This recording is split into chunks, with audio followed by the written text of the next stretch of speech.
Hello and welcome to Aging Matters, a program featuring people who talk about issues of interest to older adults and their families. I'm Cheryl Beversdorf, your host.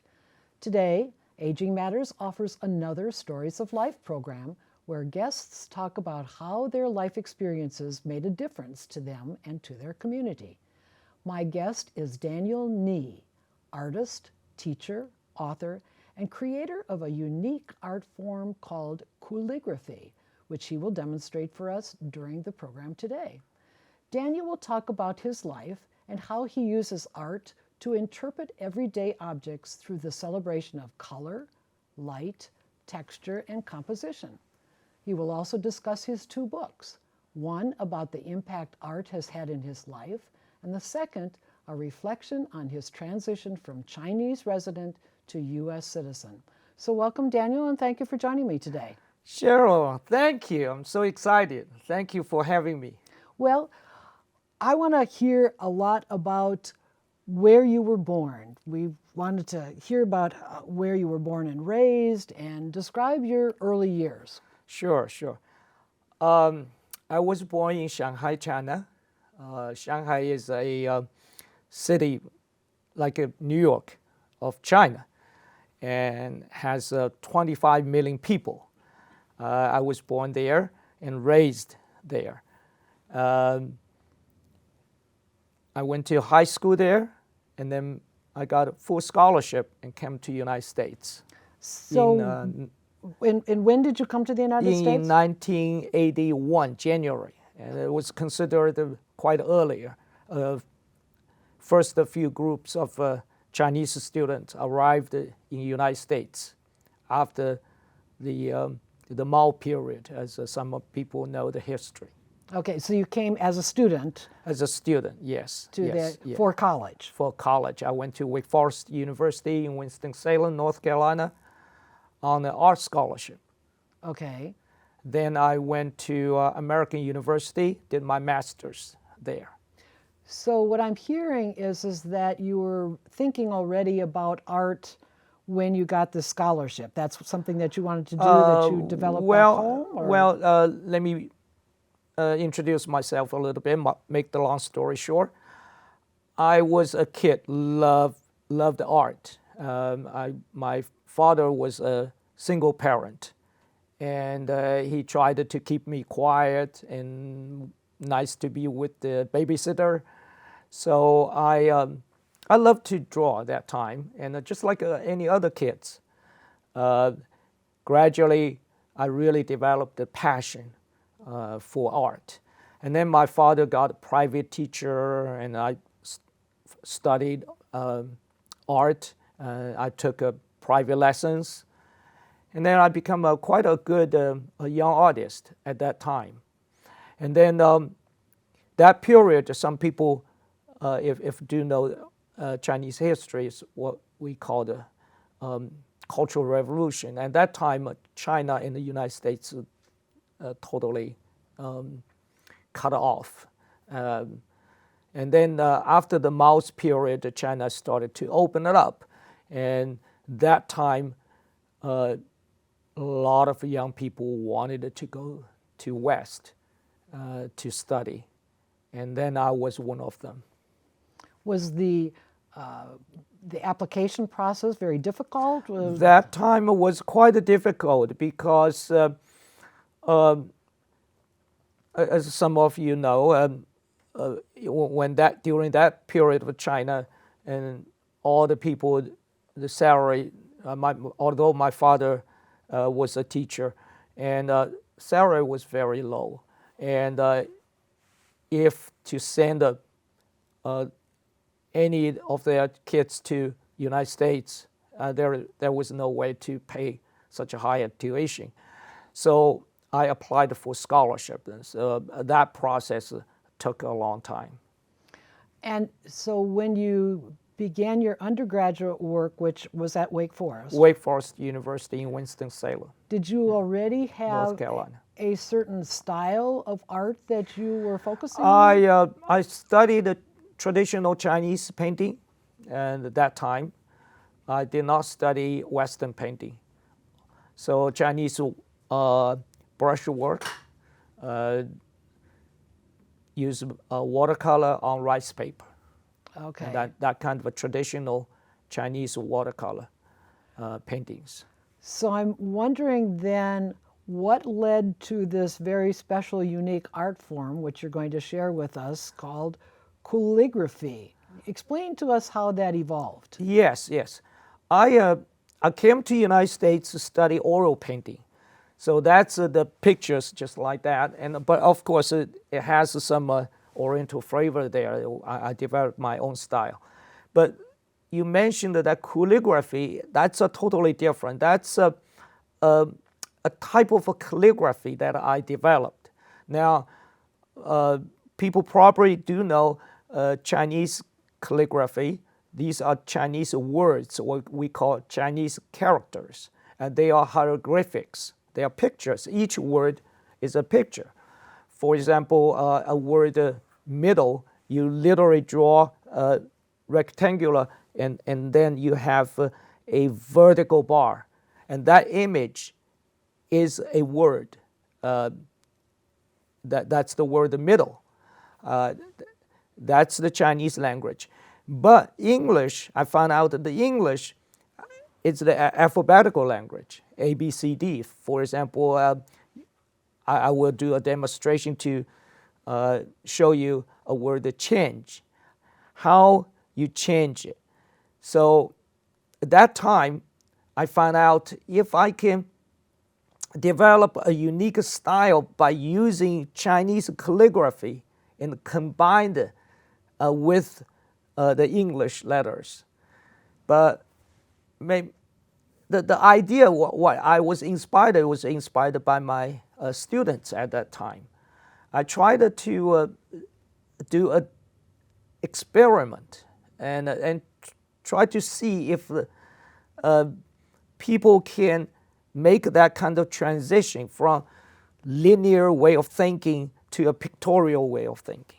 Okay, and so as I understand it, that calligraphy is what you focus on more now when you do your artwork. Is that correct? Yes, yes. Suddenly people like it, and then and become popular. So now I make those designs for people's weddings, and the people can use it for personal logo because the computer nowadays, computer graphics.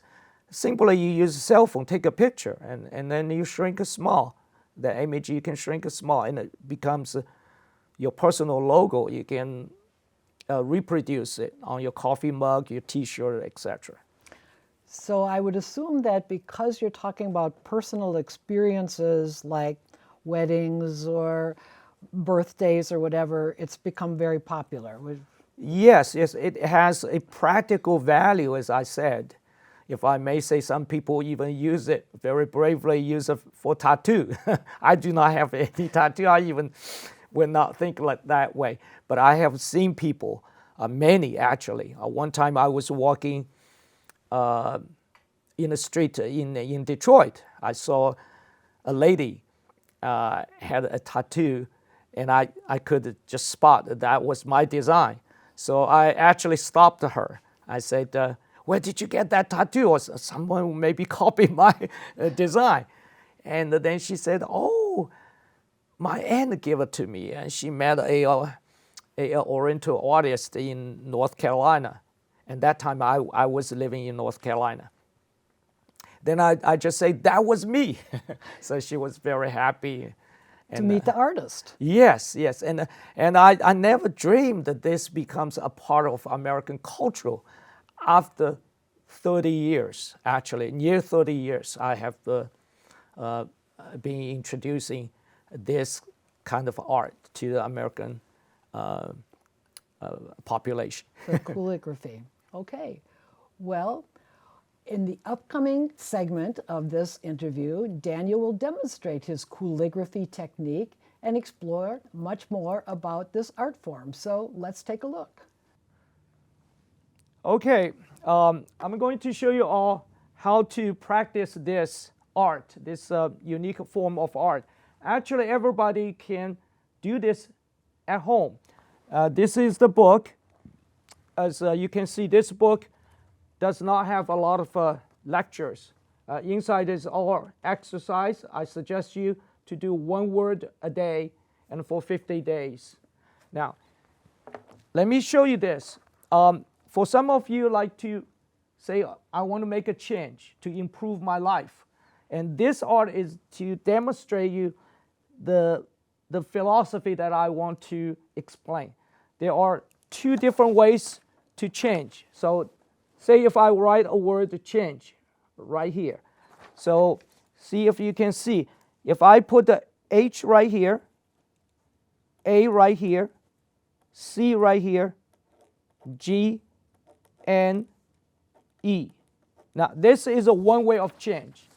This is a one way of change. So now I'm going to show you this art. This change is not one way of thinking. It's not linear. It's really a creative way of thinking. Think outside the box. The brush you use is number 5, round brush. You can get it from art stores like Michael's. This paper is cardstock, just a little bit heavier than the Xerox paper. And the circle is actually a sellable. Just draw a circle. That's very easy. Why it's round? I wanted people to remind themselves thinking outside the box, but probably inside the circle. But that circle is a sphere, a space. Now what do you do is, think this way, you remember all the letters, right? Change, C-H-A-N-G-E. As if those letters now are flowing in the air, right?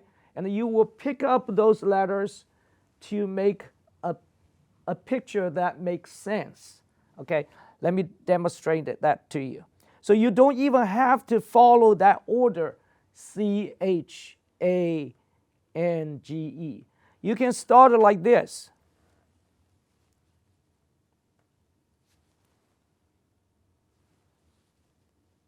This is a H.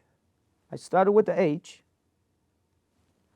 Now I'm going to pick up an A on the top. Now, make your hand stable, okay? This is the way you do it. When we get a little bit not trained very well, sometimes our hands shake. Just calm down and hold your breath. Do that stroke. So this is really a good mind in the body exercise. Do you see? That's a little house already. I open a little window, right? Do you see it? Now I come to a C. Okay, watch this is C. This is C. I'm going to make a crescent moon right there. And then I'm going to do the G. Say what this G, what should I do? This G, actually, I can make a garden. How about that? Make a big G right there. Then I can go to N. So when I do the N, I think nature. How about this? A long N. Go this way. Now as you can see, I touch the ink each time after each stroke. In this way, give yourself a pause and to think. So this way, now I rehearse myself. This long line just comes to here and goes like this. And then to add anything you like. If I'm thinking nature, so I can put a leaf. Maybe put another piece of leaf, a double tree for happiness. Now, the last E, what should I do? The last E. Now this E I'm going to do this way, okay? Watch this. I'm going to do like that. Do you see it? That's a E.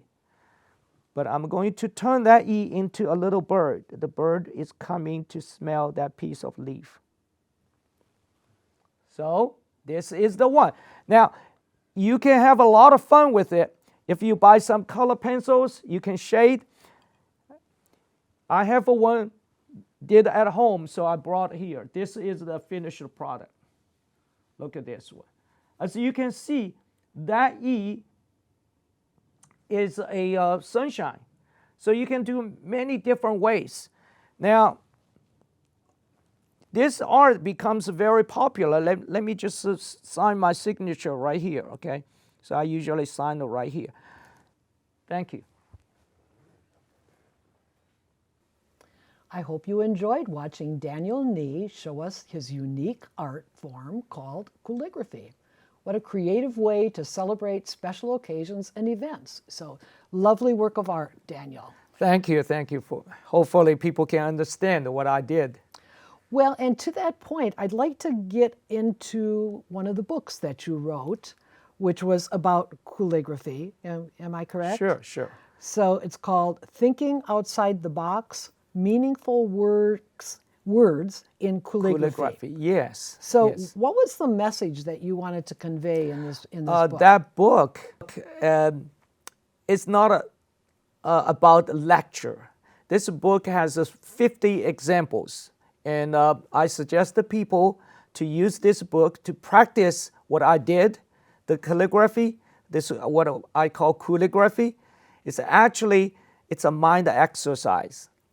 As you have seen, that I developed this way of exercise to boost your creative thinking. Okay, well, and you were able to show that during the demo. So I think that was very helpful to not only see what you were doing in terms of your style, but also the book that accompanies it. So yeah, that book is actually available. It's on Amazon. Just remember, it's called Thinking Outside the Box. Probably a lot of books under that title. Okay. But that book, the unique part of this book is that it's not about the lecture, lecturing people how to think outside the box, but from day one, you just do an exercise, 1 word a day for 50 days. And my personal belief is that you will learn that method and hopefully change the habit of thinking or form a habit of thinking. That habit is what I call thinking outside the box. And I assume that this has also helped you in your life? Exactly. This is from my life, and I really enjoy practice this art and this skill. And I also teach. Most of the students, I introduced that method to them. And those students are not just kids, senior citizens, of course, many of them. And when you're retired, and it's a mind exercise. It's really good for everybody. And thank you for bringing that up. For older adults, have you had some situations where you actually used coolligraphy or taught that to older adults, and how did that work? Yes, my own father always give me a good advice. He is still alive. He lives in Canada. He's 95 years old. My father said how to prevent Alzheimer, for example, is you try to exercise your mind every day. And my father even praised me. He said that this book is actually can use for mind exercise. So, and he uses it every day? I give him a copy, and I don't know if he uses it every day, but he thought that was a good form of art that I developed. Okay, well, we're glad that we had a chance to see how you actually create that. I wanted to move on to other types of artwork that you do. Talk about the subjects that you feature in your artwork. How do you decide what you're going to create? How do you select them? What inspires you? Yes, well, my undergraduate and graduate studies, my major was painting. And so as I mentioned earlier, when I was in China as a young man, I studied the traditional watercolor, Chinese watercolor. And then I came to the United States, I studied oil painting. But I always believe to become a accomplished artist, it would be nice if I can develop my own style, not just painted like Picasso or painted like Monet, but painted a Daniel Neese style. So I have the advantage to combine the East and the Western together. As you can see, this painting, I used some dark black lines, and this is come from Oriental painting. But I also developed a unique style. I did a lot of workshop for senior citizens. You don't have to have an art background. You only need is to believe that painting will speak back to you. So when I do the painting, I just put some paint on the top first. Some of this will look like a mountain, some those will look like clouds. I wish I can do a demonstration, but today we don't have that enough time. And this painting is exactly developed like that. It was not you painted from a photograph. It's just a communication between the painting and yourself. And it's a lot of fun. It's what inspires you. Yes. Okay. Yes.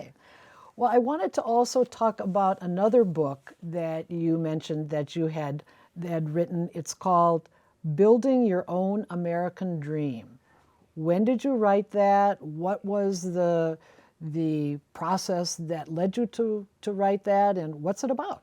Yes, Cheryl. Yes, that book. I have the title of this book is Building Your Own American Dream. I emphasize that word "own." That book is sort of like a biography, but it is not just telling a laundry list of what's my life, but rather it's a collection of the journal I took during that earlier period when I was just arrived in the United States. As a matter of all the way to the later period, how it reveals that how I was struggling, overcome the difficulties, my feelings, my thoughts about different things that I had in my life.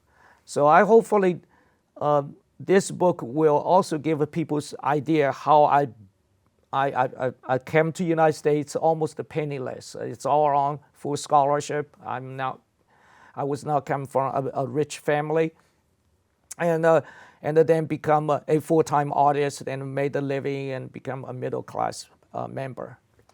And I'm hearing you talk about your significant experiences and challenges.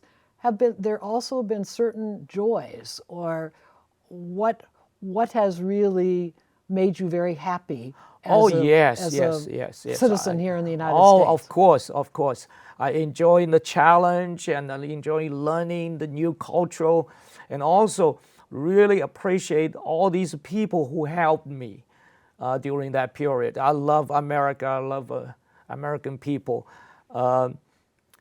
So it made myself a better person. Now I realize I become a senior citizen now, and now I'm still working. I'm still working not for money, just try to make my life meaningful, and make my life can have some value. That value, what I meant is that I can contribute to the society. So this experience, being a first-generation immigrant, is nothing like that.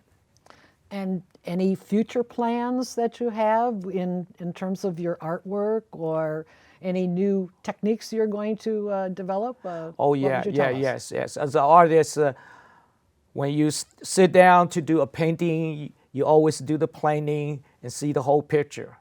I remember vividly one time I was doing a workshop and telling people, say that you always need to make a 20 years planning. And then one senior citizen came to me and said that, Daniel, I'm 80 years old. You said that you always wanted people to make a 20 years plan. And how many years I should do? I say you should make 40 years planning. And yes, I have a lot of planning to do. I'm trying to develop a new style of paintings, if possible. I'm working on my fourth volume of my art book, and I have three copies already published on Amazon. So I'm trying to develop a new style. So now the current style I'm working on is how to use AI as a part. So from human to machine, then from machine to human. So use AI or computer graphics as a tool, and to hopefully will come up a new style. And do you find that very challenging? It's very interesting. It's not very challenging. It's kind of a really interesting, philosophical. For example, when I started to drive, we had no GPS, but now literally we are following the machine, right? like a little while ago, you will chat with me, say that how to get back to home. I don't know which road I was going to take, but I'm going to listen to GPS. So art is now also, the artist started a sketch or a painting, then feed that painting into AI. And then the AI will feed back, give me some suggestions. And then I will do it again. So from human to machine, from machine to human. That represented the characteristic of this modern society. Okay, so if people want to get in touch with you, what's the best way to contact you? Just remember my name, Daniel Nie, N-I-E, and Google my name. And I also have a website, danielnie.com. All right. Well, I want to thank Daniel Nie, artist, teacher, and author, for joining me today. This program is broadcast Sundays at 5:30 p.m. and Wednesdays at 6 p.m. on Comcast Channel 69 or Verizon Channel 38 in Arlington, Virginia. Aging Matters is also on the radio. The program is broadcast every Tuesday at 2 p.m. and Friday at 2 p.m. on WERA Arlington 96.7 FM. Be sure to check out the Aging Matters website, agingmattersonline.com, for more information about all of our radio programs and TV episodes.